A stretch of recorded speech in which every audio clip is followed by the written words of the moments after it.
NCERT अपने ही हिसाब से एक बहुत ही कॉम्प्लेक्स किताब है। इसकी एक एक लाइन में अगर हम लोग लेक्चर लेते हैं तो 2 से 3 लेक्चर्स निकल जाते हैं। अब क्योंकि हमारे एग्ज़ाम्स बहुत करीब आ रहे हैं तो हम लोग कोशिश करेंगे कि एनसीईआरटी की एक एक लाइन को डिकोड करने की कोशिश करें और समझने की कोशिश करें कि एनसीईआरटी आखिर कहना क्या चाह रहे हैं। इस सिनेरियो में हम लोग चालू करेंगे। सबसे पहला जो हमारा टॉपिक है वो है सेल। स्टार्ट करते हैं समझना। अगर आप ये वीडियो देख रहे हैं तो अपने सामने किताब खोल करके रखिएगा और समझना चालू करिएगा। Cell, when you look around, you see both living and non-living things. You must have wondered and asked yourself, what is it that makes an organism living, or what is it that an inanimate thing does not have, which a living thing has? The answer to this presence is the basic unit of life, the cell in all living organism. यहाँ पे ये वाली जो line है, ये वाला जो paragraph है, वो हमको ये बताने की कोशिश कर रहा है कि जो लाइफ है वो लाइफ के पर्सपेक्टिव पे हमेशा 2 चीज़ें एग्जिस्ट करती हैं। एक लाइफ खुद और एक लाइफ को सपोर्ट करने वाली चीज़ें। लाइफ को हमने बोला एनिमेट या हम इसी को कह रहे हैं लिविंग, और जो इसको सपोर्ट प्रोवाइड कर रही है उसको हम लोगों ने बोला इनएनिमेट, या फिर इसी को हम लोग कह रहे हैं नॉन लिविंग। तो हमारी किताब कहती है कि क्या है इस लाइफ के पास जो बाकी सारे नॉन लिविंग बींग्स के पास नहीं है। तो उसका आंसर है क्या? सेल, जो कि हमारे चैप्टर का नाम है। आगे बढ़ते हैं। All organisms are composed of cells. जितने भी ऑर्गेनिजम्स है वो सेल से बने होते हैं। Some are composed of single cell. जो सिंगल सेल से कंपोज्ड होते हैं उनको हम लोग कहते हैं यूनिसेल्युलर। क्या कहते हैं? Unicellular. And are called unicellular organisms, while others like us composed of many cells called multicellular organism। अब यहाँ पे us की क्या बात है? us यानी हमारे बारे में बात हो रही है, होमोसेपियंस की बात हो रही है, ह्यूमन बींग्स की बात हो रही है। अगर आप अपने आप को ओरंगुटैन मानते हैं, अगर आप अपने आप को चिंपैंजी मानते हैं, तो उस सिनेरियो में भी आप मल्टी सेल्यूलर ही हैं। अब ये जो यूनिसेल्युलर एक क्राइटेरिया हो गया single cell, multicellular second criteria हो गया मोर देन 1 सेल। ये बात हम लोग याद रखेंगे। आगे समझते हैं। What is cell? What is cell? Unicellular organisms are capable of, point number 1, independent existence, and point number 2, performing the essential functions of life. यहाँ पे हमारी किताब कह रही है कि कोई भी ऑर्गेनिज्म अगर यूनिसेल्युलर है तो वो 2 चीज़ें कर पा रहा है, तभी वो यूनिसेल्युलर है। पॉइंट नंबर 1, पॉइंट नंबर क्या है कि वो इंडिपेंडेंटली एग्जिस्ट कर सकता है, स्वतंत्र रूप से एग्जिस्ट कर सकता है, किसी के ऊपर वो डिपेंड नहीं है। एग्जाम्पल के तौर पे अगर हम लोग वायरस की बात करें तो वायरस को अपने सर्वाइवर के लिए हमेशा किसी और पे डिपेंड होना पड़ेगा, वो इंडिपेंडेंट नहीं है। लेकिन यूनिसेल्युलर ऑर्गेनिजम्स खुद के ऊपर डिपेंड हैं अपनी एग्जिस्टेंस के लिए। साथ ही साथ जितने भी फंक्शंस एक लिविंग ऑर्गेनिज्म परफॉर्म करता है, चाहे वो डाइजेशन के पर्सपेक्टिव पे हो, न्यूट्रिशन हो, चाहे रेस्पायरेशन हो, एक्सक्रीशन हो, रिप्रोडक्शन हो, या फिर ग्रोथ हो, ये सारे के सारे पर्सपेक्टिव ये यूनिसेल्युलर ऑर्गेनिज्म कर रहा है, तभी वो सर्वाइव कर रहा है। तो यूनिसेल्युलर ऑर्गेनिजम्स 2 चीज़ के लिए कैपेबल होते हैं, याद रखिएगा। पहला, performing essential functions of life. दूसरा, इंडिपेंडेंट एग्जिस्टेंस, या वाइस वर्सा, कि आराम से एग्जिस्ट कर रहे हैं, किसी के ऊपर डिपेंड नहीं कर रहे हैं, और सारे के सारे जितने भी फंक्शंस हैं उनको इंडिपेंडेंटली परफॉर्म कर रहे हैं। अगली जो लाइन है वो हमारे लिए बहुत ज़्यादा इंपॉर्टेंट है, उसको समझने की कोशिश करेंगे। यहां लिखा है बेटे, anything less than a complete structure of a cell does not ensure independent living. यहां पे क्या कह रहा है कि अगर कोई भी चीज़, सेल्युलर जो स्ट्रक्चर है, जो बेसिक स्ट्रक्चर है, अगर उससे कोई भी चीज़ कम है, यानी कि अगर जिन जिन चीज़ों से, जिन जिन कॉम्प्लेक्सेस से एक सेल बनता है, अगर कोई ऐसा स्ट्रक्चर है जो उससे कम है, तो वो पर्टिकुलर ऑर्गेनिज्म इंडिपेंडेंट एग्जिस्ट नहीं कर सकता, उसको किसी ना किसी के ऊपर डिपेंड रहना पड़ेगा। अच्छा, anything less than a complete structure of cell, यानी कि उसके पास सेल्युलर कंसंट्रेशन नहीं है, वो चीज़ सेल्युलर नहीं है।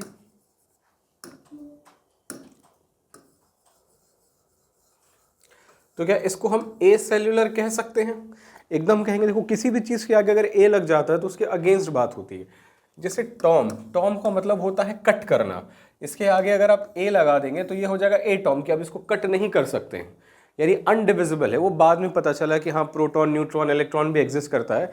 वैसे ही सिमिलर केस में अगर यहाँ पे कोई चीज़ सेल्यूलर है तो यानी सेल से बनी हुई या सिंगल सेल है।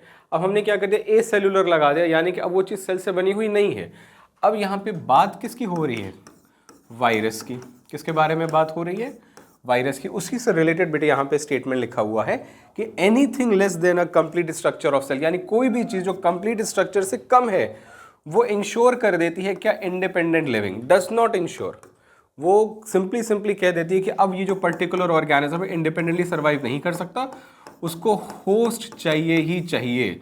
एग्जाम्पल के तौर पे ए सेल्यूलर वायरस। ये बात हमको समझ में आ गई, बहुत आसान थी। आगे देखते हैं।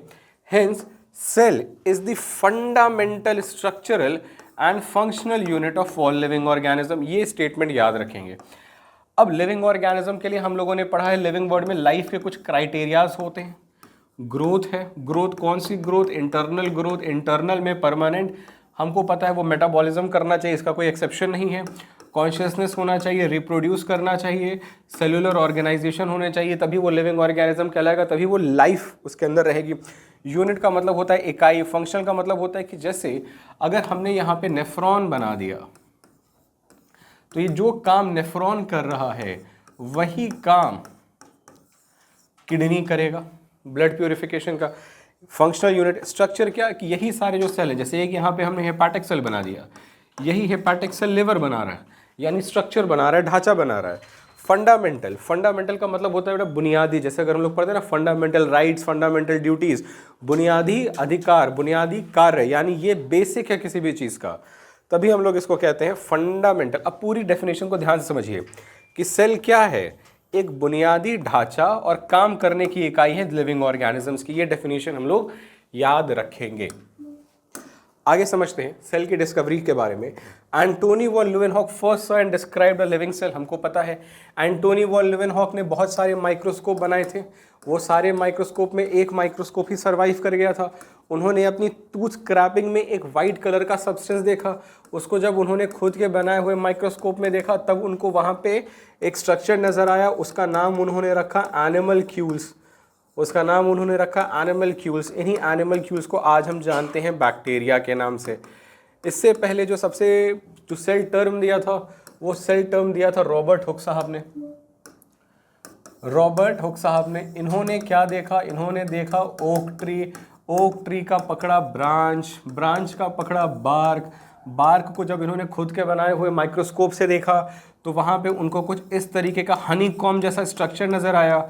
जब ये स्ट्रक्चर में उन्होंने कुछ कैविटीज़ देखी, रूम्स जैसे स्ट्रक्चर देखे, कंपार्टमेंट्स देखे, बेटे क्या देखे, कंपार्टमेंट्स देखे। इन्हीं रूम कंपार्टमेंट्स को देख करके उनको याद आया कि उनके वहाँ के जो मॉन्क है, पुजारी हैं, ऐसे ही स्ट्रक्चर्स में रहते, उसको कहते हैं सेल्यूला।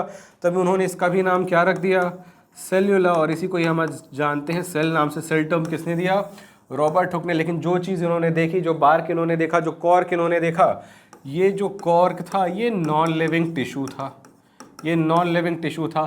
तभी एंटोनी वॉन ल्यूवेनहॉक को दिया जाता है कि हाँ भाई इन्होंने सबसे पहले लिविंग सेल को कंसीडर किया, देखा। आगे देखते हैं। Antonie van Leeuwenhoek first describe living cell, Robert Brown later discovered the nucleus. चले, the invention of the microscope and its improvement leading to the electron microscope revealed all the structural details of the cell। आप एक बात समझिए, पूछा जाता है कि अगर रॉबर्ट हुक या एंटोनी वॉन ल्यूवेनहॉक के पर्सपेक्टिव से ले करके अगर डीएनए तक हम लोग जाएं, जहां पे वॉटसन एंड क्रिक ने पूरा का पूरा डीएनए का स्ट्रक्चर एलुसिडेट किया था, आखिर इतना टाइम क्यों लगा, तो आता है ड्यू टू टेक्निकल लिमिटेशंस। अच्छा, इसी केस में सेल के इंटरनल स्ट्रक्चर को कैसे पता लगाया गया, जब इलेक्ट्रॉन माइक्रोस्कोप आए और माइक्रोस्कोप से रिलेटेड एडवांसमेंट होने लग गई, तभी हमको सेल के इंटरनल स्ट्रक्चर्स के बारे में भी डिटेल में पता लगने लगा। आगे देखते हैं बेटा, व्हाट इज अ सेल, ये वाला चीज हम लोगों ने पढ़ लिया। अब आगे बढ़ते हैं सेल थ्योरी पे।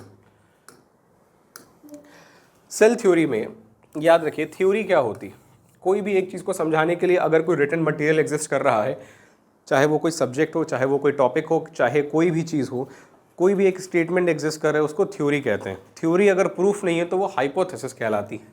जैसे ही वो प्रूफ हो जाती है तो उसको थ्योरी कहते हैं। अब यहाँ पे सेल थ्योरी है, सेल थ्योरी के बारे में जान लेते हैं। 1938 में मैथ्यूस स्लाइडेन एक जर्मन बॉटनिस्ट थे, यानी उन्होंने प्लांट पे काम किया था। बहुत ज़्यादा लार्ज नंबर ऑफ प्लांट को पकड़ा और उन्होंने उस सारे प्लांट को ऑब्जर्व किया और composed of different kinds of cells which are form of tissues of plant. ये इतना तो हम लोग जानते हैं, इतना इन्होंने काम किया।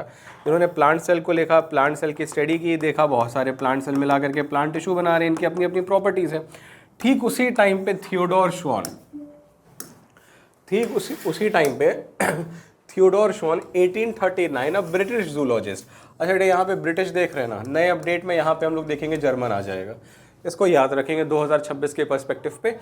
Studied different types of animal cells and reported that cells had a thin outer layer which is today known as plasma membrane। याद रखिएगा, इन्होंने प्लाज्मा मेम्ब्रेन क्यों बोला, क्योंकि एनिमल सेल पे काम कर रहे थे और एनिमल सेल में सेल वॉल एग्जिस्ट करती नहीं है। एनिमल सेल में सबसे बाहर वाली जो लेयर होती है वो सेल मेम्ब्रेन होती है या प्लाज्मा मेम्ब्रेन होती है या प्लाज्मा लेमा, एक ही चीज़ है। और साथ ही साथ ठीक है, he also concluded based on his studies on plant tissues that the presence of cell wall is a unique character of plant cell। अब देखिए मैथ्यूस स्लाइडेन ने प्लांट सेल पे काम तो किया, लेकिन इनके स्टडीज के बेस पे थियोडोर श्वान ने ये चीज़ कंक्लूड किया कि भाई एनिमल सेल पे कोई एक लेयर मिसिंग है, प्लांट सेल में वो एक लेयर है, वही क्या है, सेल वॉल। तो उन्होंने बताया कि प्लांट सेल के पास सेल वॉल है, एनिमल सेल के पास सेल वॉल नहीं है। श्वान proposed the hypothesis that the bodies of animals and plants are composed of cells and products of cells। ये बात हमको समझ आ गई। अब Schleiden and Schwann together formulated the cell theory. This theory however did not explain how new cells were formed। देखिए cell theory तो इन लोगों ने दे दी 1838 1839 में मिल करके एंड तक आते आते सेल थ्योरी दे दिया गया, लेकिन वो सेल थ्योरी इस चीज़ को समझा ही नहीं पा रही थी कि अगर कोई एक सेल एग्जिस्ट कर रहा है, ये पर्टिकुलर सेल आया कहाँ से। बहुत सारे साइंटिस्ट ने सवाल उठाया कि आखिर ये एग्जिस्टेंस हो कैसे रहा है। बाद में एक साइंटिस्ट और आए, फिलोसोफर उस टाइम कहा जाता था। साइंटिस्ट और फिलोसोफर्स में डिफरेंस ये है कि फिलोसफी जो है ना is mother of all subjects. ठीक है, इसी फिलोसफी या दर्शन शास्त्र सारे जैसे एरिस्टोटल फिलोसोफर कहलाते हैं, आप उनको पर्सनली जूलॉजिस्ट नहीं कह सकते। लियोनार्डो डा विंची सारे मैक्सिमम फील्ड्स में उन्होंने काम किया हुआ है, तो फिलोसोफर्स हैं। तो यहीं पे रुडोल्फ वर्को ने क्या किया, 1855 में उन्होंने एक्सप्लेन किया कि कोई भी एक सेल है ये तभी आ रहा है, जैसे मान लीजिए एक सेल ये दो सेल में डिवाइड किया, ये तभी आ रहा है जब इसके पहले वाले जनरेशन में ये वाला सेल एग्जिस्ट करेगा। यानी ये सेल तभी अराइज हुआ जब पहले वाला सेल एग्जिस्ट कर रहा है। बात समझ आ रही। इसको उन्होंने बोला प्री एग्जिस्टिंग सेल्स, और एक टर्म फेंक के मारा, वो क्या था, ऑमनिस सेल्यूला ई सेल्यूला। देखें क्या था ना कि उस टाइम पे एक और एक साइंटिस्ट है नगेली करके, तो उन्होंने बोला कि अगर कोई बच्चा अगर दिख रहा है मल्टी सेल्यूलर पर्सपेक्टिव पे, तो तभी एग्जिस्ट करेगा जब उसके पेरेंट्स एग्जिस्ट करेंगे। रुडोल्फ वर्को ने वही सिमिलर चीज यूनिसेल्यूलर पर्सपेक्टिव पे बता दी और उन्होंने उसको कह दिया क्या, ऑमनिस सेल्यूला ई सेल्यूला। ऑमनिस सेल्यूला ई सेल्यूला।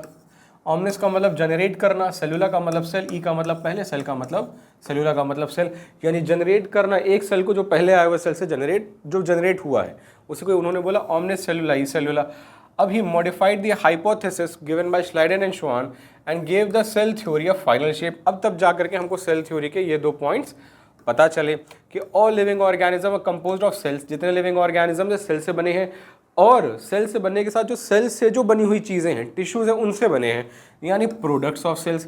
और फिर एक क्या था कि ऑल सेल्स अराइज फ्रॉम पहले से एग्जिस्ट किए हुए सेल से।